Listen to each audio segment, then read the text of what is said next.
Welcome everybody to the 2021 Lake Whatcom Triathlon.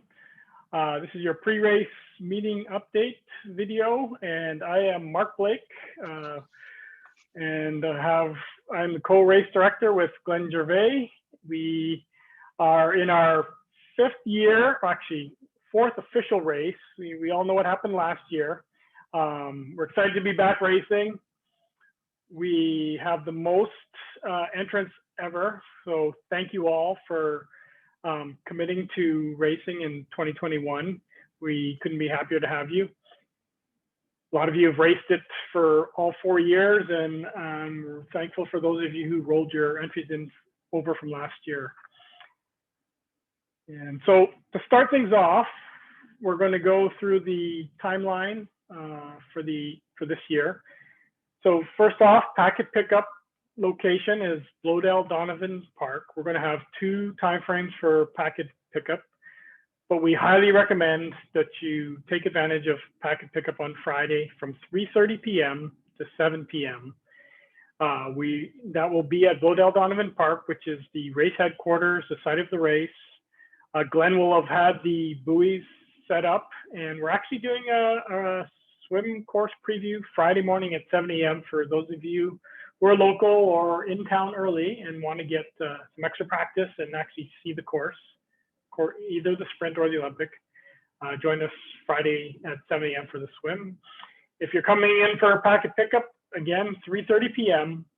to 7 p.m. is your first option. Saturday morning, for those of you who can't make it on Friday, and we highly recommend you do everything in your power to pick up your packet on Friday. Saturday is with a 7 a.m. Olympic distance race start. It's going to be a time crunch to pick up your swim cap, your race numbers, your timing chip, get your bike racked and set up. So again, highly recommended to pick up your packet on Friday. But again, we'll have that another option at 5:30 a.m. to 7:15 a.m. Sprint distance, you have till 7:15. Obviously, Olympic distance, your race is starting at 7 a.m. and you must clear transition by 6:45. So you'll want to pick up your packet as quickly as possible. So get there early. We'll have transition open at 5:30 a.m. for everyone. Body marking at any of the transition entrances. Glenn, do you want to pull up your transition maps so people can see those entrances?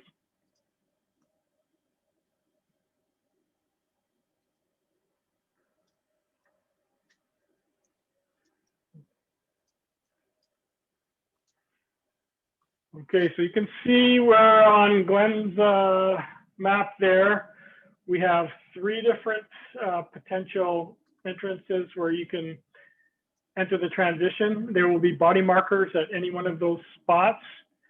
If you have your packet from Friday, you can go straight to body marking and getting your bike set up.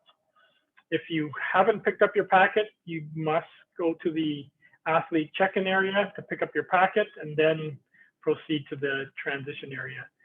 So the transition area will be split into sprint distance and Olympic distance. So we'll have people there guiding you to the appropriate areas. Aquabike athletes, you'll rack with the Olympic distance. And first athletes will be starting at 7 a.m. So Olympic distance and Aquabike, we're going to have you clear transition at 6:45 a.m. We'll have a few short announcements at 6:50 a.m. And then the first athletes will begin their swim at 7 a.m. And Glenn will go over more detail, but we're doing a rolling start this year. So line up single file and just race or run into the water. Okay, so after the Olympic athletes are off, sprint distance athletes, you'll have a little bit more time to finish up your transition. Your rolling start starts at 8 a.m. So we're going to ask you to clear transition at 7:15 a.m. sharp, because our first swimmers are going to be coming in shortly after that, and we want to keep the transition area as clear as possible. Glenn, the Aquabike will start 1 minute after all the Olympic distance are underway. Thanks, Glenn. So with that, I'm going to turn it over to Glenn to go through the course. He's spent a lot of time setting up our transition logistics and our course logistics. So any complaints, you go to Glenn. But we've had good feedback on the course throughout the year, so we expect the same for this year. All right, Glenn. Thanks, Mark. Well, back to transition there. We have the swim start's going to be a little bit closer. It's swim, bike, runs. Let's start with the swim. Once the swim start is going to start a little bit closer to the boat launch. There's less rocks over there, so especially with starting on the beach, the timing mat will be on the beach, and we're going to be starting an athlete, about one athlete every second. Self-seating, so if you're fast, come on down, get in line first, and we'll send you on the way. Right at 7, 1 second later, another person, 1 second, another person. And with 200 athletes, it's still going to take 3 to 4 minutes to get everyone underway for the Olympic distance.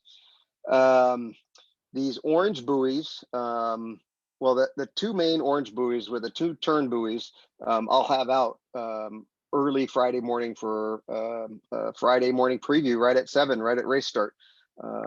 So you can kind of get a chance to try the swim with the same sort of lighting and sighting as race day.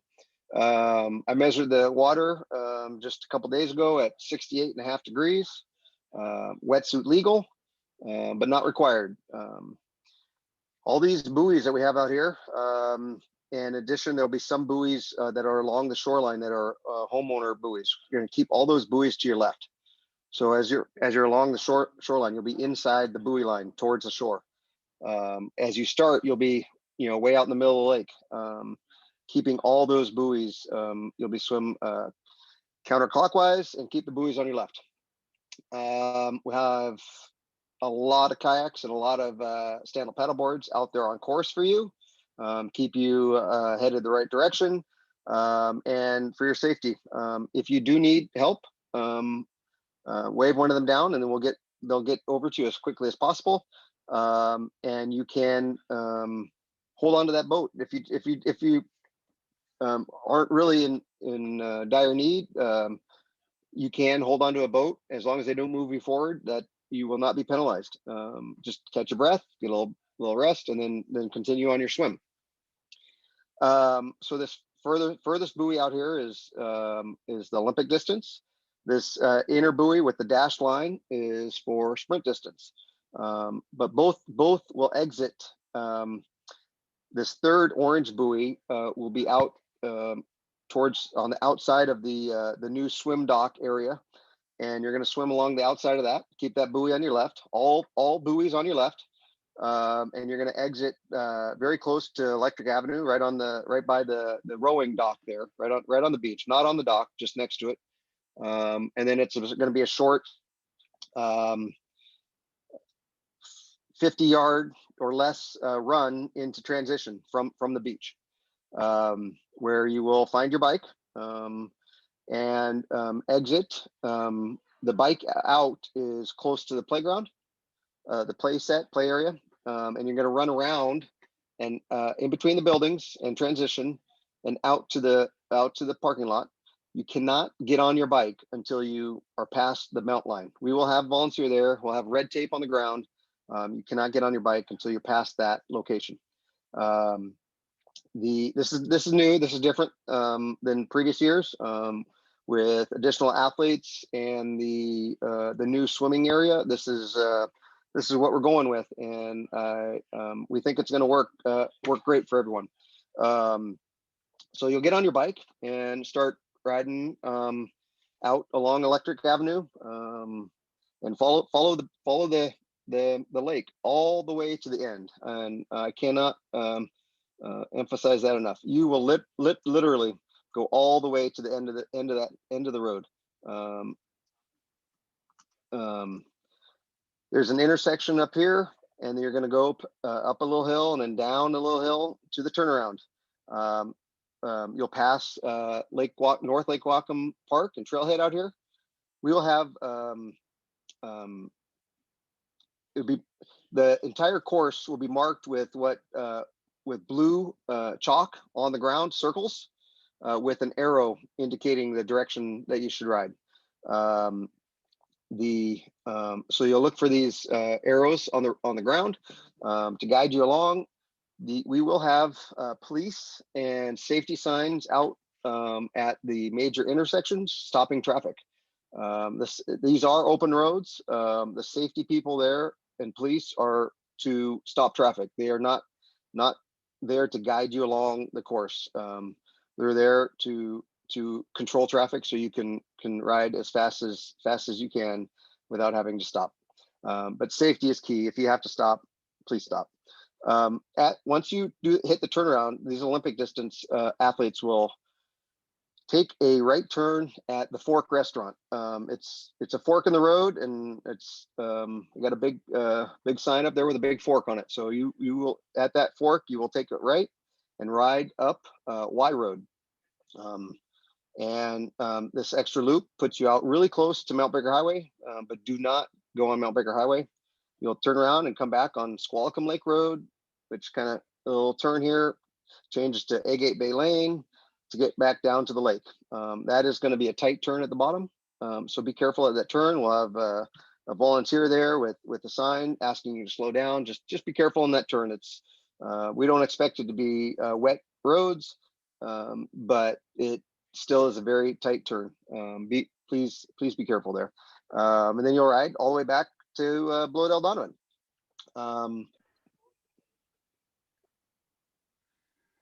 So here's the sprint course, which is very similar to the Olympic distance. You're going to follow along the lake. It's a beautiful ride, rolling hills, great views of the lake. You're going to go to the end of the road. Also, the very, very end of the road, turn around, and the sprint athletes get to come right back to the park. You do not go up Y Road at the fork. Just keep straight on North Shore and come back to Bloedel Donovan, the sprint athletes. We will have a USAT. We'll have a course marshal out on course, looking for some common issues on bike portions of triathlons. Are drafting. Drafting is not allowed. Blocking. So drafting is back to drafting. Drafting is 7 meters or 23 feet, which ends up being just under or right about 3 bike lengths. So keep that distance. Another big thing that happens a lot is blocking. So what blocking is if you are riding too far into the lane and not allowing athletes to pass you, you're blocking them from passing you. And that's also a time penalty as well. So stay to the right of the road unless you are passing someone else. That's for your safety and other athletes' safety. So the other helmets are 100% required. If you do not have your helmet strapped by the time you leave transition, you will be disqualified. That's not even a time penalty. It's a full disqualification. So make sure that helmet is strapped before you leave transition. So once you get back to the park, back to transition here, you're gonna hey Glenn, can you switch back to the Olympic course real Yes. quick and just recap the Y Road loop? I think the screen was frozen a little bit. Sorry. So for the Olympic distance, this extra loop up Y Road is a good little 2.5 mile climb, about 3%, nothing too bad, but you will notice it. And then you're going to get really close to Mount Baker Highway, but do not go out onto Mount Baker Highway.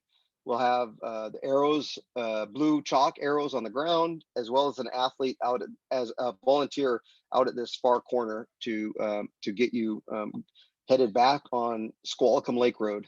And then as you come back on Squalicum Lake Road, it's kind of a false flat, and then you're going to come down a big hill called on Agate Bay Lane, really fast to a really tight corner. So we'll have a sign and a volunteer telling you to slow down. We don't expect wet conditions, but it's still a very tight corner that you do not want to take at speed. So slow down for that. And then the Olympic athletes will just follow North Shore all the way back to the park. As the cyclists come back to the park, you're going to come down Electric Avenue and enter the Bloedel Donovan at the exit of Bloedel Donovan. Where you biked out, you're going to come right back in. And we'll have volunteers and police out there and cones, safety cones, and get there has been enough time between all the cyclists starting and the first cyclist coming back that it has not been a problem. The bike dismount will be at the same spot that it has always been. But the new twist this year is you're going to have to run your bike around the outside of transition on the grass to get into transition. So that's, instead of entering transition right at the bike dismount, as we have done in the past, you're going to have a little bit more of a run to get into the entrance of transition. Rack your bike, and then you're going to exit transition, get on your running shoes, I hope, and then exit transition on the other side near the playground. And as the run course is very similar as in years past, you're going to run along the buildings, around the outside of the building, and across the parking lot.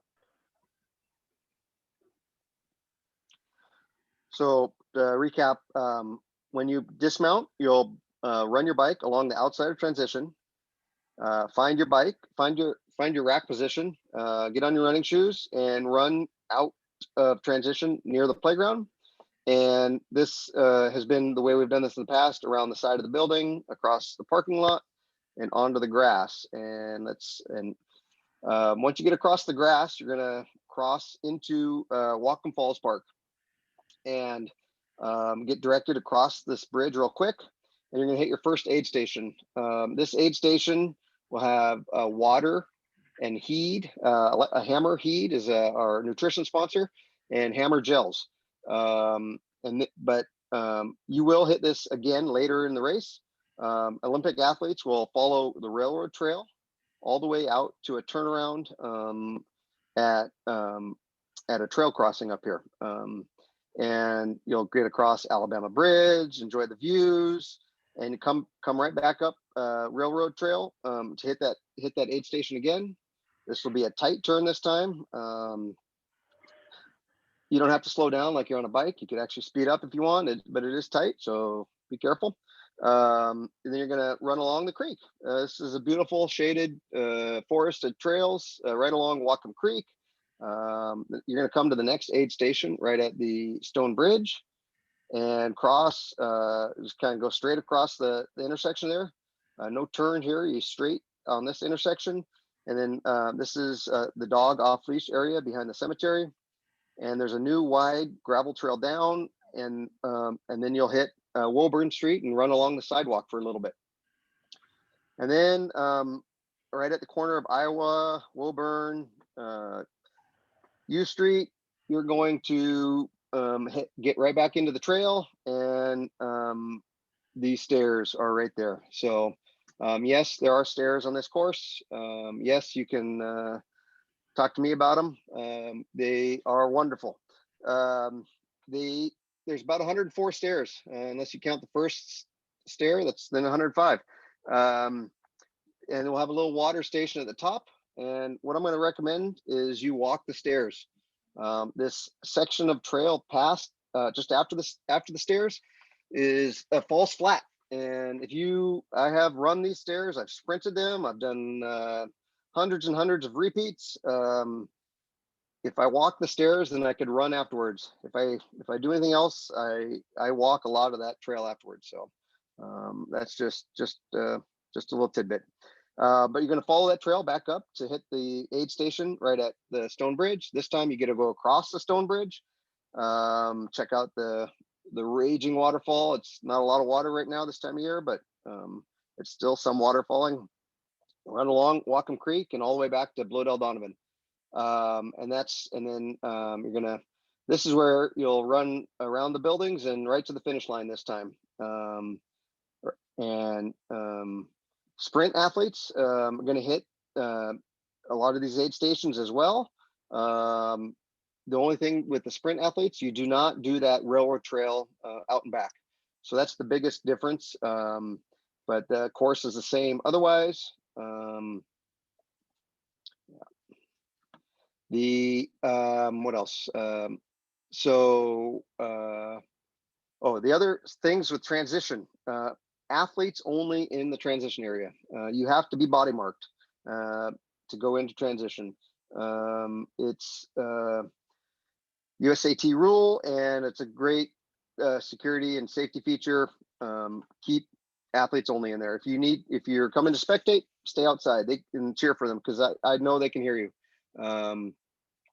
The new transition, we have the swim in, bike in one end, and the bike out and run out on the other.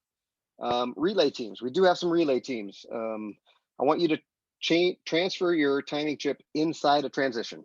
So your swimmer is going to exit the water and run up to find you at your bike, wherever it's racked, whether it's sprint or Olympic. You rack in the appropriate location, and your swimmer will, or you can help get the timing chip onto your ankle, and then you get out on the bike. You come back and you're gonna put the bike right back to the same spot where you racked it originally, and get the timing chip to your runner. Then the runner can exit and do the run. So that's the basics for our Olympic distance triathlon, Olympic distance aquabike, and the sprint distance triathlon. We do have a splash and dash for kids, which is just a swim and a run, no bike. These are kids ages from 7 to 15. Registration is still open for this. You have kids coming, with family coming. This is a great fun event for them to give multi-sport a try. The older athletes will swim a little longer, all the way around the peninsula here to kind of start the older 11 to 15 athletes closer to the boat ramp. The 7 to 10-year-olds will start closer to this S2, but it is deep and over everyone's head, out around this the H dock. So we'll have stand-up paddle boards and people out to support the kids as they do their swim, and then the splash and dash transition will be right at the edge of the beach here. Right when the kids get out of the water, they can have a towel and running shoes, get on their running shoes, and they're going to run through the park just below Donovan. They're not going to cross the street. They're going to run along the grass and along the gravel trail to a turnaround, and then come back. And the younger athletes will just do that run course once.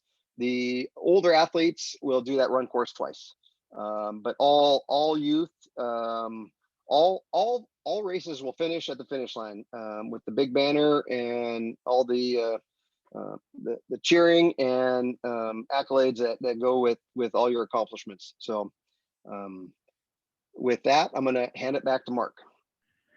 Thanks, Glenn. Just want to really show appreciation to Glenn as well. He's spent a lot of time and a lot of years making sure this race is successful, and couldn't really do it without him. Thank you, Glenn. And moving on to awards, we have awards for each age group. Top 3 in each age groups will have awards for every single event. So Olympic distance, sprint distance, aquabike, and splash and dash. You will all be recognized for your accomplishments if you're in the top 3 in your respective categories. And we are going to try and do awards as quickly as possible after the race. However, with the rolling start, going to be a little tough to get official results until people are completely finished the race, because somebody could have started the swim at the very end and still be eligible for one of the top 3 places in the age group or overall. Moving on to sponsors, we couldn't do this race without the support of so many community-oriented partners and sponsors, and starting with Brandon Nelson Partners, our presenting sponsor, who's been with us from the very beginning, inception of this race in 2017.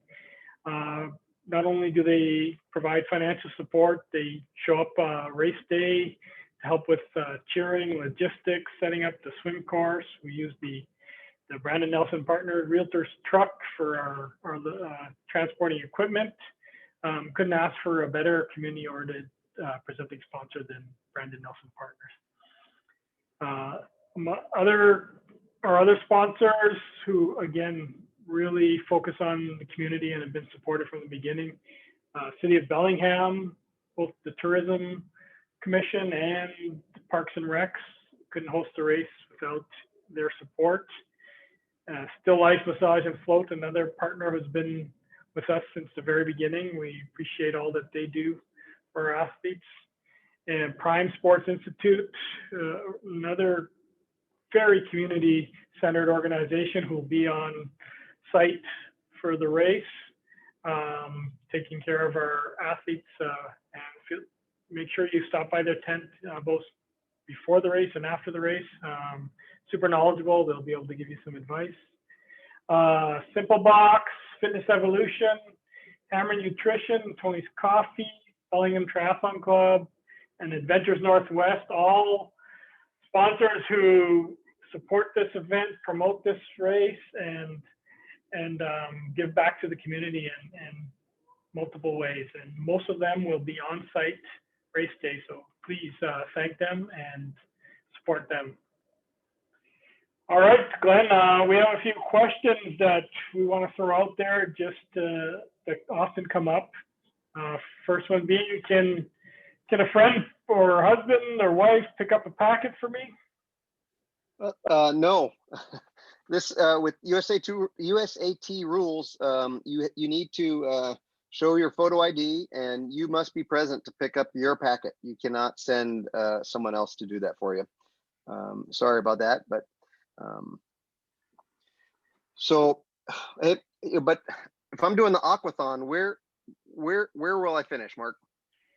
Well, aquathon or aquabike, you are doing the swim and the bike portion, but we're going to have you rack your bike and come through the finish line so you can be recognized and get your official time across the finish line. And if you need to walk from the transition to the finish line, that's okay too, but you will finish where everyone else finished, and we'll announce your finish and get your official time as you come through the arch.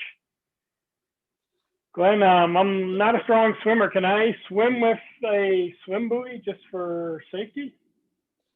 No, Mark, it's another USAT rule. No flotation devices are allowed. There are some swim safety devices you could swim with that you can inflate as needed, but once you inflate it, your race is over. But so no swim buoy, no flotation device. But I do want to stress that you can hold on to a boat, a stand-up paddleboard, and catch your breath, get some extra rest. As long as that boat does not move you forward, you can continue your race without a penalty. Thank you. I've been training with my buddies all year long. Can I ride with my buddy? Can I draft on the bike? Well, no drafting is allowed. Rogers house rules are not in effect. USAT stipulates there's no drafting allowed, and we will have a course marshal out on a motorcycle. And if you are caught drafting, you will be assessed a time penalty. And just for reference, the drafting zone is 23 feet from front wheel to front wheel.